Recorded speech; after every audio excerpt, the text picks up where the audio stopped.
Eu te peço desta água que tu tens, é água viva, meu Senhor. Tenho sede, tenho fome. Olá meus irmãos, tudo bem? Estamos então iniciando aqui mais um vídeo falando sobre Bíblia, essa conversa que nós estamos tendo, né? Nesses vídeos que a gente vem fazendo.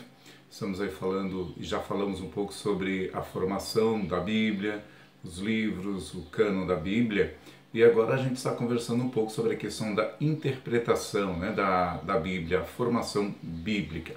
Muito bem. Ao falar que a Bíblia é divina, isso não quer dizer que a Bíblia contenha ou tenha tudo ou todas as respostas para o ser humano, né? É preciso ter bem claro que a Bíblia ela não é um livro com respostas científicas. É claro, a Bíblia ela nos traz tudo o que é necessário para a nossa fé, tudo aquilo que é preciso e que é necessário para a nossa salvação. Na Bíblia nós vamos encontrar tudo o que Deus quis nos falar e só aquilo que Deus quis nos falar. É como diz São João, muitas coisas, né, muitas outras coisas eu teria para vos falar, mas não caberiam tudo nesse livro. Daí tem gente que quer resposta para tudo, né? Quer usar ou quer que nós cristãos, né, possamos dar resposta para todas as perguntas e para todas as questões do mundo, né? Tem gente que pergunta se disco voador existe, né? Se a Terra é redonda ou se é plana, enfim, né? Tenhamos bem isso em mente, né? A Bíblia ela não é um livro científico, né, que eu possa usar para fazer pesquisa e para dar esse tipo de resposta ao ser humano. Mesmo assim, somente as questões de fé, mesmo assim, tem muitas questões de fé, muitas situações que a própria Bíblia às vezes não nos deixa claro, né? Vamos tentar explicar isso. Por exemplo, o próprio São Pedro, né, na sua segunda carta, ele vai reclamar, né, de São Paulo, ele vai dizer, poxa, Paulo, eu não consigo entender todas as coisas que Paulo escreve nas suas cartas, né? Por aí a gente pode ter ideia, né? Imagina se Pedro, né, era um santo, um homem inspirado, um homem iluminado, né? Se o próprio São Pedro, que estava ali junto com Jesus, escritor da Bíblia, se ele não conseguia compreender para ele as coisas que Paulo escrevia não estavam claras, imagine para mim e para você, não é verdade? Então a gente tem que ter levar isso em consideração, né? A Bíblia não é um livro de pesquisa no sentido de dar resposta à humanidade de todos os seus problemas ou todas as situações. Não. A Bíblia nos responde tudo o que diz respeito à fé e à salvação do ser humano. Alguns questionamentos, por exemplo, né? A questão do mal, né? Qual é a origem do mal? Se Deus é bom, se Deus é Pai, né? Se Deus é justo, se Deus é todo-poderoso, se Deus é santo, né? Se Deus é verdadeiro, se Deus é o Criador de todas as coisas, qual é a origem do mal? Né? De onde é que vem o mal? O que a Bíblia nos fala sobre o mal, né? É uma questão que não fica muito clara para nós, né? Temos aí indicações do mal na vida da gente, do que ele faz, do prejuízo que o pecado causou no mundo, mas a origem do mal em si, a Bíblia não deixa clara, né? Qual é a sua origem. A Bíblia não explica, por exemplo, né, o modo de como se deve batizar. É um outro exemplo que a gente pode usar, né? A questão do batismo. A Bíblia vai nos falar o quê? Que todo aquele que crê e for batizado será salvo, né? Em nome do Pai, do Filho e do Espírito Santo. Aí nós temos a fórmula como se batiza. Mas a Bíblia não deixa claro para mim se esse batismo tem que ser, né, por mergulho, né, por imersão, ou simplesmente molhar a cabeça, né, no caso por aspersão. Aí tem passagens na Bíblia que a gente vai ler e que nos dão a entender que é por imersão. A gente vê ali a questão do batizado, né, do batismo de Jesus, por exemplo, lá no Rio Jordão. E já tem passagens em que dão a impressão de que o batismo correto deve ser aquele, né, com derramamento de água na cabeça, né? E daí? Né? A gente vai lá ler, por exemplo, né, os Atos dos Apóstolos, lá no dia de Pentecostes, em que 3.000 homens foram convertidos e foram batizados naquele dia. onde é que os discípulos, apóstolos batizaram esses 3.000 homens, né? Será que eles foram até o templo e pediram permissão aos judeus para poder fazer o batismo de cristão lá, sendo que os judeus não aceitavam, né, os cristãos? O único lugar que tinha um tanque ali com água que pudesse fazer o batismo de mergulho seria no templo. Então não acreditamos que isso tenha acontecido, né, que os judeus tenham permitido que aqueles 3.000 homens fossem batizados lá no templo. Então tudo isso leva a crer o quê? Que eles foram batizados, né, por aspersão, né, na cabeça, né? Então, são situações em que não ficam claras na Bíblia. Então a gente também tem que ter isso em conta, né? Aí já vem os nossos irmãos da Igreja Batista que vão dizer, não, né, tem que mergulhar, se não mergulhar o batismo não é válido, né? Ou seja, eles não aceitam o batismo por aspersão. Se for alguém da nossa igreja, né, se converter à igreja, né, dos nossos irmãos do Batista, você vai ter que ser batizado de novo, né, porque o batismo só com água na cabeça, daí já para eles não vale. No nosso caso, nós aceitamos, né, se alguém da igreja deles for batizado, né, por imersão, for mergulhado, se vir para a nossa, nós também aceitamos o batismo dele como válido, né, porque entendemos que das duas fórmulas é válidas. Mas são questões aí de interpretação, né, por quê? Porque justamente a Bíblia não deixa claro, né? Até porque a gente entende que o que está em questão aqui, a preocupação da parte de Deus, né, entendamos assim, é de quê? De que todo aquele que crê e seja batizado, e for batizado, seja salvo, né? Não, a preocupação não é de como, da forma como que vai ser, mas sim que seja, né? Então são essas questões assim, né? Essas coisinhas que muitas vezes acabam, né, gerando dor de cabeça, né, e conflito e troca de, até muitas vezes até de ofensa, né, entre um fiel de uma igreja e de outra, né? Então tem muitas coisas na Bíblia que não estão claras para nós, né?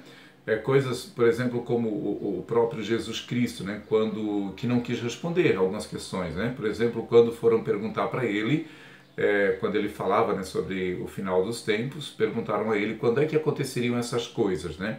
E o próprio Jesus se cala diante da situação. Ele vai dizer o que? Olha, nem eu, nem os anjos sabemos quando essas coisas irão acontecer, né? Aí o que acontece? Aí tem gente que pega a Bíblia, põe debaixo do braço, né, sai por aí pregando, né, falando sobre o fim do mundo, quando essas coisas vão acontecer, né? Sabe que essa pessoa sabe mais do que o próprio Cristo, né? Então, são questões que se levantam, sinceramente. Para mim, não tem, quem prega dessa maneira não tem credibilidade. Por quê? Porque para mim não está fundamentado na Bíblia, né? Não é que alguém que vai saber, então, é mais iluminado, mais revelado que o próprio Cristo, que o próprio Deus, para falar isso assim, às vezes, né, com tanta certeza. E por aí afora a gente tem, né, muitos problemas, muitas situações que, por causa da discordância de interpretação, né, às vezes também por causa de má vontade, né, acabam ensinando ou pregando aquilo que não é certo, né? Diante de muitas situações, inclusive a igreja se cala, né? A igreja não fala. Se a Bíblia não explica, se a Bíblia não diz, a igreja se cala, a igreja fica em silêncio diante de muitas questões, inclusive, né, da própria ciência, do mundo científico, né, diante dos ateus, que às vezes fazem perguntas, né, e a igreja não tem essa resposta, porque na Bíblia não tem fundamentação para todas as respostas do ser humano, né, ou da humanidade.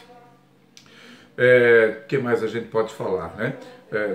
Na Bíblia podemos dizer que nós não podemos usar a Bíblia para fazer, né, achismo, né? Eu acho isso, eu acho aquilo. Não, né? A igreja só pode falar a partir daquilo que ela consegue atestar através da Bíblia, né? Um exemplo bem claro que a gente pode usar, por exemplo, são os sacramentos, né? Quer dizer, é feito todo um estudo teológico, é dado toda uma fundamentação bíblica, né, para que então a igreja venha, né, a ensinar como verdade de fé, né? E não só isso, também muitas outras questões, né? Então é um pouco isso, né? Estudar a Bíblia, ler a Bíblia, não quer dizer que a gente vai encontrar resposta para todos os problemas do mundo. A Bíblia é um livro divino e nos traz as respostas, aquilo que é necessário para a nossa salvação. Tudo aquilo que Deus quis falar e só aquilo que Deus quis falar, né? A igreja não acrescenta nem um ponto e nem uma vírgula a mais naquilo que Deus disse. Um outro ponto também que eu gostaria de levantar, né, principalmente para quem vai estudar a Bíblia, é importante que a gente tenha em mãos também, né, falando sobre essa questão de interpretação, não apenas uma tradução bíblica, né, mas que a gente possa talvez até ter mais, né, de uma Bíblia para a gente comparar os textos. Né?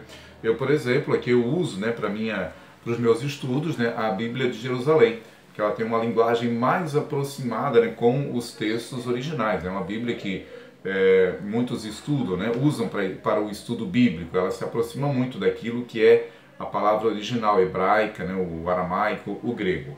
Depois nós temos outras traduções, né, confiáveis e que a gente pode comparar um texto com o outro. Né? Temos aí a Bíblia Sagrada, né, da tradução da CNBB do Brasil. Temos também, né, a Bíblia da Paulus na tradução da Bíblia do Peregrino, né, também com uma linguagem bem simples, bem fácil de compreensão.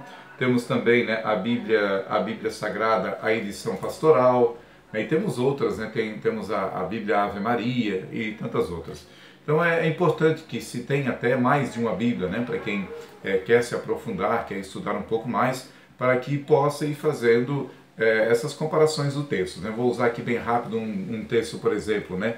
No original, por exemplo, do grego, né? Quando São Paulo fala que nós devemos amar os nossos irmãos, no texto original, o grego diz que nós devemos amar todos os nossos irmãos de nossas entranhas. Né? O que é entranha? É das nossas tripas. Né? Por quê? Porque na linguagem, no falar do tempo, né, os sentimentos vinham da onde? Né? Vinham das entranhas. Né? Tanto que até hoje a gente fala, né, diante de alguma situação, a gente diz, eu senti um frio na barriga. Né? Então esse era o entendimento já do povo lá atrás. Aí, quer dizer, mas como é que a gente vai chegar hoje na igreja, por exemplo, vai fazer uma homilia e vai dizer, olha, irmãos, amem-se com todas as suas tripas, né? Não faz sentido. Então, as traduções, né, atuais, elas vão nos dando, né, não que elas mudem a palavra, mas que elas mantêm o sentido daquilo que aquela palavra queria dizer. Né? São Paulo quis dizer que nós devemos amar, né, do fundo, né, de dentro da gente, de fato, com todas as nossas forças. Né? Naquela época entendia-se que todos esses sentimentos vinham das entranhas. Né? Hoje a gente entende o quê? Que vem do nosso coração. Então hoje, as nossas traduções, né, mais próximas a gente, mais atuais, vão dizer o quê? Né? Amai-vos, né, de todo o seu coração. Então é um exemplo assim para que a gente possa entender, né? É um outro exemplo também, né? Lá quando Davi, em um dos seus salmos, ele pede, né, que o Senhor sustente os seus chifres. Essa é a palavra original lá do hebraico, né, do grego. Mas traduzida para hoje, porque, né, Davi fala isso, né, que o Senhor me sustente, né, todos os meus chifres, no caso, toda a minha força. Por quê? Se falava a palavra chifre, simbolizando a força, né, que vinham dos touros. Então, hoje, como é que a gente vai dizer hoje? Olha, Senhor, me sustenta o meu chifre, né? Não vai dar certo, né? Então, traduzida para a nossa linguagem hoje, vai dizer o quê? Né? Que o Senhor sustente, né? Que me dê a força necessária para que eu me mantenha firme na fé. Então, são exemplos, né? São coisas interessantes, curiosas, mas que nos esclarecem, né? Nos trazem muito sobre o entendimento da Bíblia.